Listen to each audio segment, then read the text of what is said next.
The other side of the glass, run by Razkidsday, also by Thomas Bullitt.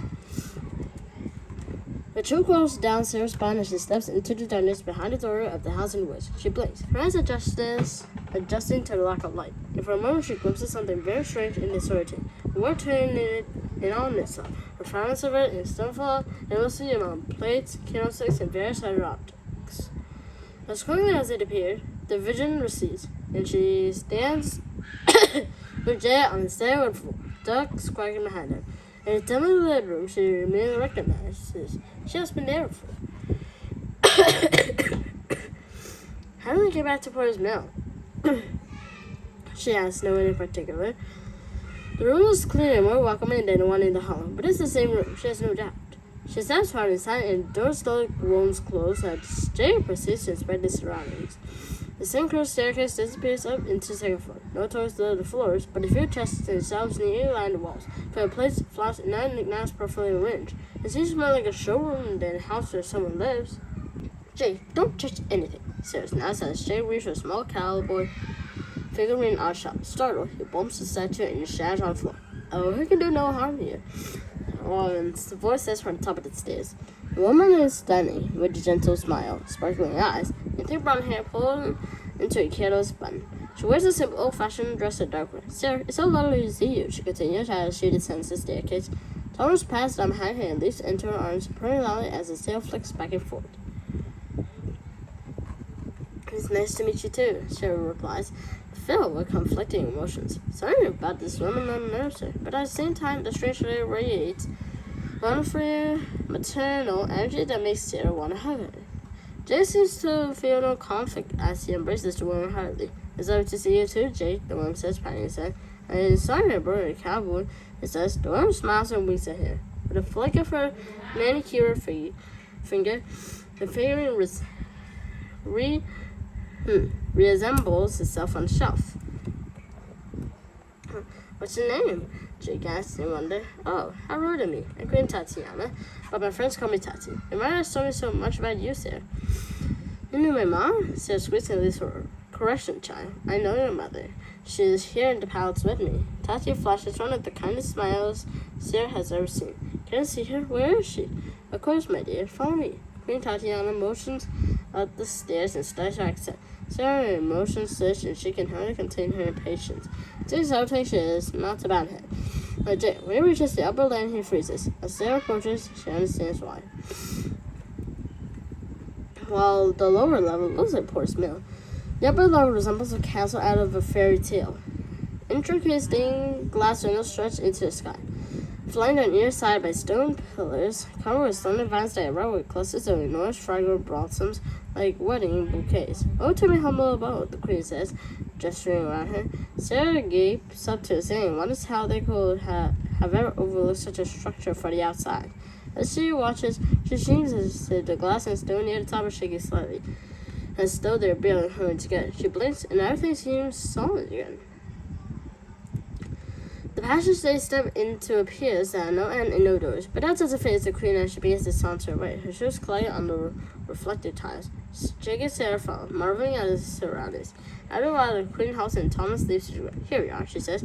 Her delicate hands to one of the windows. Straight through there. So it doesn't feel right to Sarah. And she pauses, clutching Jake's arm. Are you telling me to walk through a window? She asks. That's as you said. It's perfectly harmless, the queen sighs as she strides over and thrusts her hand through the window with no resistance. The glass separates, and an opening stretches out between her hand, as if glass itself were just a reflection on sheer cascading water. In the opening, Sarah sees only absolute darkness. Jay leans forward to try to see more, and Sarah knows that if she didn't have his arm, he would be through the opening in a heartbeat. There's nothing in the blackness, she says, and Queen scowls for an instant before taking a deep breath and closing her eyes. Softly at first, light begins to radiate from within the darkness. Images begin to solidify. A white fence, like yard trees, blue sky, a house, her house, the old Victorian, the front door opening, the person stepping onto the porch. It's her mother. Sarah swallows back and stops at the sight of her mom on the front porch, waving, smiling, and beckoning Sarah to join her. Every thread of her being squeezed at her to run to her mom. As Honey is standing right, she blinks back tears and looks at the queen. There's a smile plastered on her face, but But for the first time, Sarah realizes the queen's expression hides an immense amount of strain and tension, as if holding her hand in the glass requires incredible effort. "What are you waiting for?" the queen asks. "Go to her. She waits so long." It can't be real," Sarah replies, her voice crying. "But see it for yourself, child." The queen says, "You can hold her, talk to her, love her. All the things you've been dreaming about your whole life are waiting for you on the other side of the glass. You don't want to see your married, don't you?" "Yes," Sarah says. "You do like your married, don't you?" Yes. Then go to her quickly. You can have everything you ever wanted if you just go to her." Sarah can restrain herself no longer. She goes into her tears as she dashes through the opening in the glass, across the grassy yard, and into her mother's arms. They embraced each other for a long time. Sarah unlearned to release her mom after so many years.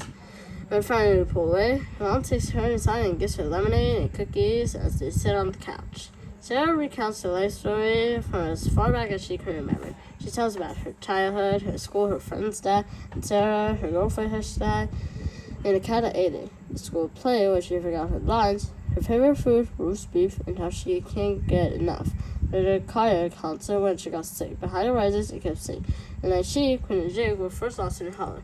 The funny laughed with Father. The drama, Queen's over Jasper, the other sisters, slammed the key. Whenever Sarah asks what her mom has been doing, she says, "Waiting here for you." And asks Sarah another question. When Sarah's finished telling Mom everything she can think of, is nearly dark. They go into the dining room, where a feast of roast beef with all the fixings sit on the table. She's always surprised when her dad and Sarah coming from the kitchen, smiling and laughing. Why should she be surprised? She's home with her mom. Of course they should be here. They're family, and families eat dinner together. The dinner tastes better than anything she's ever eaten, and they all talk and talk and talk until, by the time the dinner is finished, Sarah's nearly delirious with happiness. At the dinner, they sit on the porch and watch fireflies twinkle in the air. A while later, a woman in a red, old-fashioned dress comes up the walk. "Are you enjoying your time with your family, Sarah?" she asks, smiling. Sarah recognizes her, but the memory is distant and foggy. Sarah nods and squeezes her mother's hand. The woman smiles and snaps her fingers, and everything around Sarah changes to sand, including her mother's hand. "No!" Sarah screams, clutching handfuls of sand and weeping.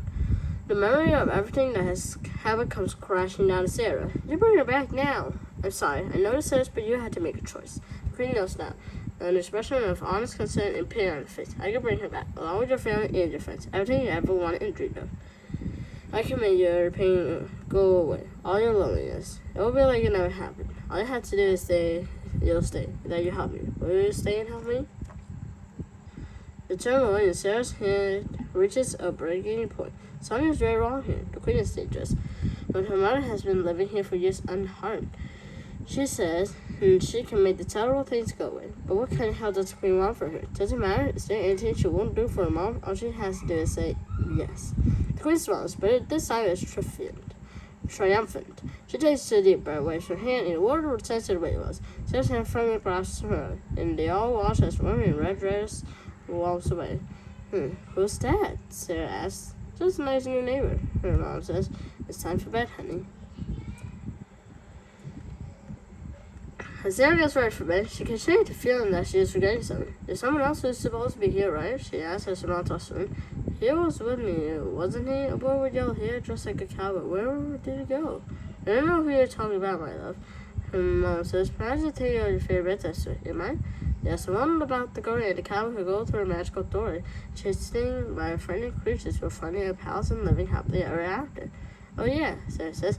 "That's my favorite story, Mom. Will you tell it to me again tonight?" "Of course I will."